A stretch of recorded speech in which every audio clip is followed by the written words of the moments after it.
This video is going to show you how to register for your classes and do some basic troubleshooting if you're having trouble with a class. When you first log into SIS, go to your student menu. From here, you're going to want to click on Register, Add, or Drop. Now, this first technique we're going to show you is the most efficient way to add classes to your schedule. So, like we talked about in the past video, you should be getting a list of CRNs for the schedule you want from Yax. Once you're there, you can go ahead and type in the different numbers, which I will do now.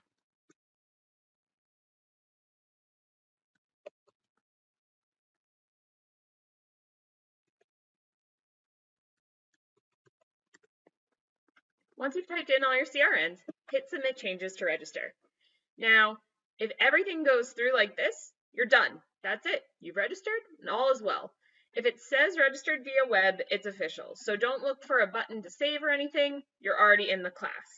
However, it's very common for students to not necessarily have all 4 classes or whatever they may be taking go through perfectly on the first try. So with that being said, let's take a quick walk through SIS and check out some different things we can use to find information while registering. So again, we're going to go to Student Menu and go down to the class search. As a side note, for this video, we're going to be using Summer 2020 and using completely random classes while registering, so don't pay them much mind specifically. Now, once I'm on the class search page, I can really narrow down by a lot of different criteria. Most popular is going to be subject, though. So, for an example, I'm going to use the Games and Simulation Arts and Sciences department. Once you're on this page, there are a lot of different details you can find. Off to the left, you're either going to see C's or checkboxes. C stands for closed, so that would mean that that class is full and you would not be able to register. If the class has an open checkbox, that means that there are seats available. However, that doesn't 100% mean that I can take that class. To figure that out, we're going to have to look at some other details. Next is this CRN hyperlink. There's a lot of good information there, so we're going to circle back in a minute.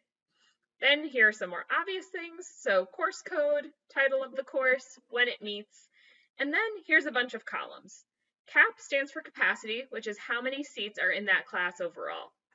ACT stands for active, which shows how many people are actively registered for that class. REM stands for remaining, which means how many seats are left in that section. Moving on to the next group, WL stands for waitlist.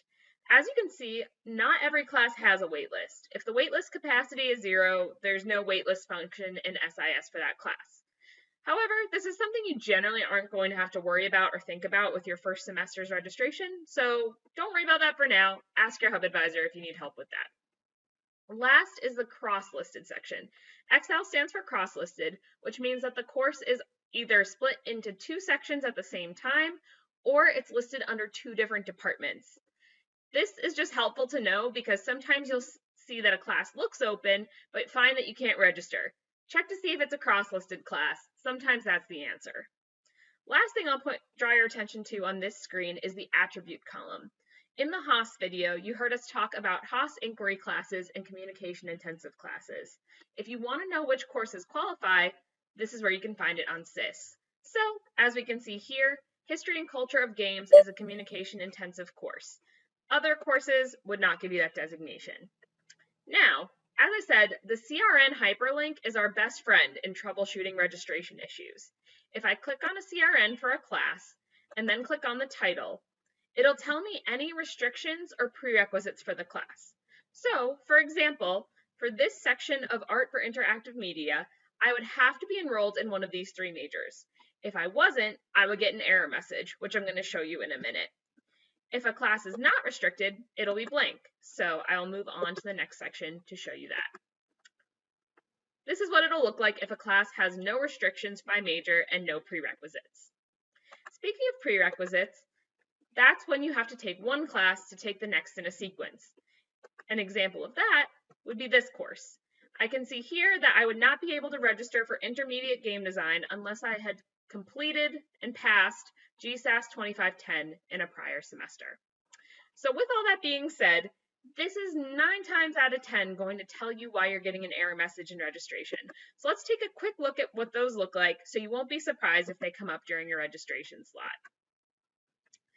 Going back over here, let's go through our most popular registration errors.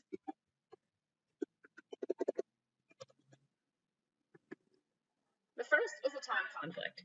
This means you tried to register for 2 classes that at least partially run at the same time.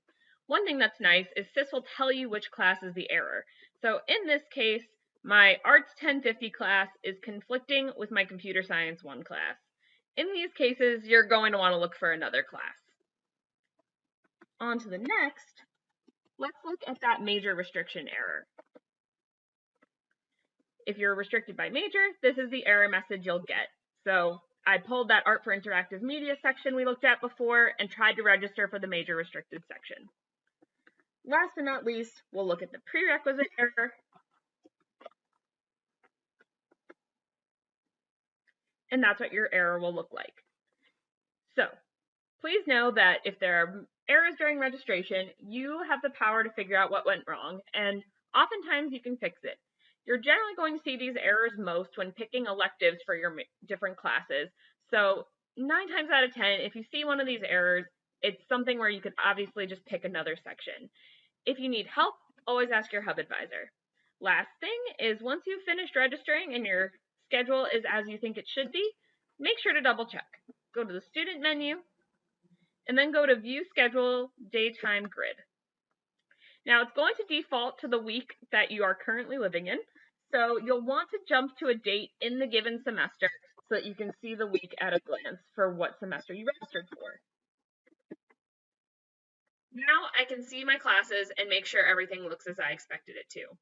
Remember, errors aren't the end of the world, and if you need help, we've got your back.